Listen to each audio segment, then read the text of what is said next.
নমস্কাৰ, study with পিপিৰ নতুন এটা ভিডিঅ'লৈ সকলোকে পুনৰবাৰ স্বাগতম জনাইছোঁ। আজি আমি আপোনালোকলৈ অসমৰ ভূগোল অৰ্থাৎ আছাম জিঅ'গ্ৰাফীৰ ৫ নম্বৰ খণ্ডটি আগবঢ়াই দিছোঁ। তেতিয়াহ'লে বলক পলম নকৰি আমি প্ৰথম প্ৰশ্নটোলৈ আগবাঢ়ি যাওঁ। প্ৰথম প্ৰশ্নটো হৈছে, ভাৰতীয় ভূখণ্ডৰ কিমান শতাংশ অসমে আগুৰি আছে? ক ৩.৩৯ শতাংশ, খ ২.৩৯ শতাংশ, গ ২.৯৩ শতাংশ, ঘ ৩.৯৩ শতাংশ। আৰু উত্তৰটো হ'ব ক ২.৩৯ শতাংশ। ইয়াৰ পিছৰ প্ৰশ্নটো হৈছে, জনসংখ্যা অনুযায়ী ভাৰতৰ সকলো ৰাজ্যৰ ভিতৰত অসমৰ স্থান কিমান? অপশ্যনত আছে ক ১৭তম, খ ১৩তম, গ ১৬তম আৰু খ ১৫তম। উত্তৰটো হৈছে ঘ ১৫তম। আৰু ভৌগোলিক অঞ্চল অনুসাৰে ভাৰতৰ সকলো ৰাজ্যৰ ভিতৰত অসমৰ স্থান হৈছে ১৬তম। এই কথাও আপোনালোকে মনত ৰাখিব। জনসংখ্যা অনুযায়ী অসমৰ স্থান হৈছে ১৫তম আৰু ভৌগোলিক অঞ্চল অনুসাৰে অসমৰ স্থান হৈছে ১৬তম। আৰু আমি যদি উত্তৰ পূৰ্বাঞ্চলৰ ৰাজ্যসমূহৰ ভিতৰত চাওঁ, তেতিয়া অসম দ্বিতীয় স্থানত আছে আৰু অৰুণাচল আছে প্ৰথম স্থানত। এই কথাও আপোনালোকে মনত ৰাখিব। কেতিয়াবা উত্তৰ পূৰ্বাঞ্চলৰ ৰাজ্যসমূহৰ ভিতৰত অসমৰ স্থান কিমান বুলি প্ৰশ্ন আহিব পাৰে। এই খণ্ডটিৰ ৩ নম্বৰ প্ৰশ্নটি হৈছে, অসমৰ কিমান জিলাই আন্তঃৰাষ্ট্ৰীয় সীমা ভাগ কৰে? ক ৫খন, খ ৬খন, গ ৭খন, ঘ ৮খন। উত্তৰটো হ'ব ৮খন। আৰু সেইকেইখন হৈছে বাক্সা, চিৰাং, কোকৰাঝাৰ, ওদালগুৰি। এই ৪খনে ভূটানৰ লগত, কৰিমগঞ্জ, কাছাৰ, ধুবুৰী, দক্ষিণ শালমৰা। এই ৪খনে বাংলাদেশৰ লগত। আমি গম পাইছোঁ যে অসমে ২খন বিদেশী ৰাষ্ট্ৰৰ লগত সীমা ভাগ কৰে আৰু সেইকেইখন হৈছে ভূটান আৰু বাংলাদেশ। আৰু সেই বিদেশী ২খন ৰাষ্ট্ৰৰ লগত অসমৰ ৮খন জিলাই সীমা ভাগ কৰে। সেই ৮খন জিলা আমি ইতিমধ্যে কি গম পাইছোঁ, তথাপিতো এবাৰ কৈ দিছোঁ। বাক্সা, চিৰাং, কোকৰাঝাৰ, ওদালগুৰি, কৰিমগঞ্জ, কাছাৰ, ধুবুৰী আৰু দক্ষিণ শালমৰা।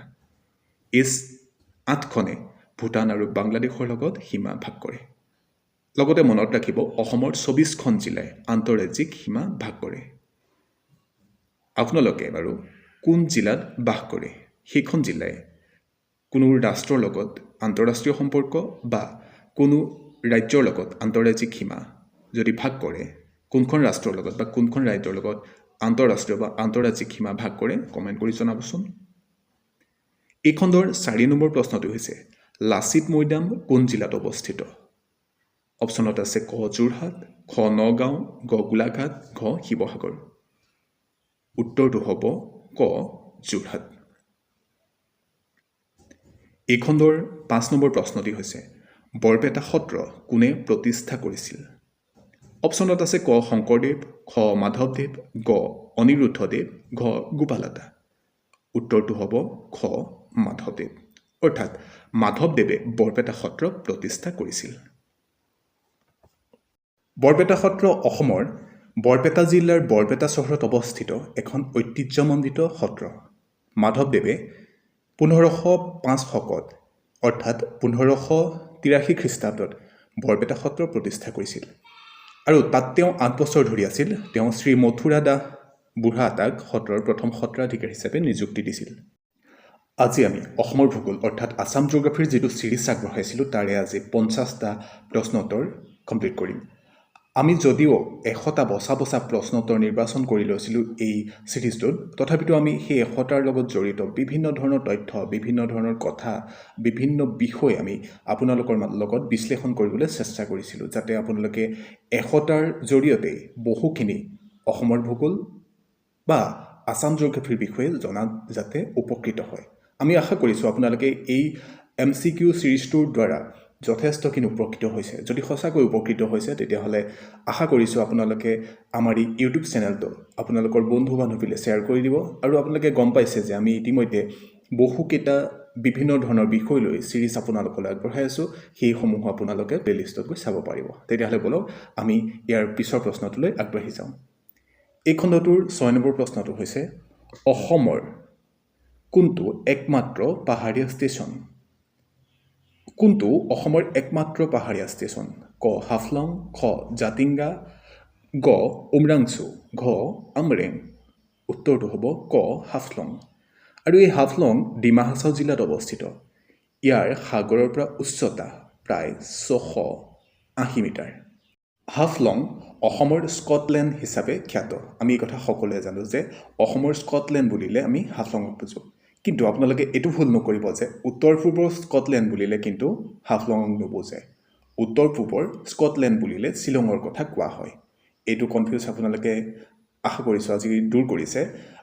এই বিষয়ে বিভিন্ন ধৰণৰ পৰীক্ষা সময়ত প্ৰশ্ন অহা দেখা যায় যে হয়তো আহিব পাৰে যে অসমৰ স্কটলেণ্ড কাক বোলা হয়, বা কেতিয়াবা আহিব পাৰে যে উত্তৰ পূবৰ স্কটলেণ্ড বুলিলে আমি কাক বুজোঁ। গতিকে আপোনালোকে মনত ৰাখিব যে অসমৰ স্কটলেণ্ড হৈছে হাফলং আৰু উত্তৰ পূবৰ স্কটলেণ্ড হৈছে শ্বিলং। আৰু এই ডিমা হাছাও জিলা অসমৰ আটাইতকৈ জনসংখ্যাৰ ঘনত্ব কম। আমি ইতিমধ্যে এটা প্ৰশ্নত এই বিষয়ে আপোনালোকক বিশ্লেষণ আগবঢ়াইছিলোঁ, গতিকে মনত ৰাখিব। আৰু ৰহস্যজনকভাৱে চৰাইৰ মৃত্যুৰ বাবে চৰ্চিত ঠাই জাতিংগা এই জিলাতে অৱস্থিত, সেই কথাও আপোনালোকে মনত ৰাখিব। জাতিংগা ডিমা হাছাও জিলাতে অৱস্থিত। ইয়াৰ পিছৰ প্ৰশ্নটো হৈছে কোনখন ঠাইক অসমৰ নৱদ্বীপ বুলি জনা যায়? অপশ্যনত আছে ক নলবাৰী, খ নগাঁও, গ নকছাৰী, গ নাহৰকটীয়া। উত্তৰটো হ'ব ক নলবাৰী। পূৰ্বতে কামৰূপ জিলাতে মহকুমা হিচাপে চিহ্নিত নলবাৰীক 1985 চনত জিলা হিচাপে ঘোষণা কৰা হয়। আৰু আমি সকলোৱে জানো যে নলবাৰীক শিক্ষা নগৰী হিচাপে খ্যাত। নলবাৰী শিক্ষাৰ ক্ষেত্ৰত যথেষ্ট আগবঢ়া আৰু সংস্কৃত শিক্ষাৰ বাবে প্ৰসিদ্ধ এই জিলাক নৱদ্বীপ বুলি কোৱা হয়। এই কথা আপোনালোকে মনত ৰাখিব। এইখন নদীৰ 8 নম্বৰ প্ৰশ্নটি হৈছে গোহাঁই কমল আলিটো তলত দিয়া কোনখিনি ঠাই জুৰি বিস্তৃত? অপশ্যনত আছে ক বৰনগৰৰ পৰা দৰঙলৈ, খ কোচবিহাৰৰ পৰা কোচহাজোলৈ, গ কোচবিহাৰৰ পৰা নৰনাৰায়ণপুৰলৈ, ঘ কমাৰ গাঁৱৰ পৰা নাগালেণ্ডলৈ। উত্তৰটো হ'ব গ কোচবিহাৰৰ পৰা নাৰায়ণপুৰলৈ। এই গোহাঁই কমল আলিটো হৈছে কোচবিহাৰ আৰু অসমৰ লখিমপুৰ জিলাৰ নাৰায়ণপুৰক সংযোগ কৰা এটি পথ। কোচ ৰজা নৰনাৰায়ণৰ ভাতৃ গোহাঁই কমলৰ তত্বাৱধানত এই আলিটো নিৰ্মাণ কৰা হৈছিল। সেইবাবে এই আলিটোক গোহাঁই কমল আলি হিচাপে জনা যায়। আৰু এই আলিটো কোনে নিৰ্মাণ কৰিছিল প্ৰশ্ন আহিব পাৰে। এই আলিটো নিৰ্মাণ কৰিছিল গোহাঁই কমলে। এই কথা আপোনালোকে মনত ৰাখিব। 1547 চনত গোহাঁই কমল আলি সম্পূৰ্ণ হয়। 350 মাইল দীঘল এই আলিটো।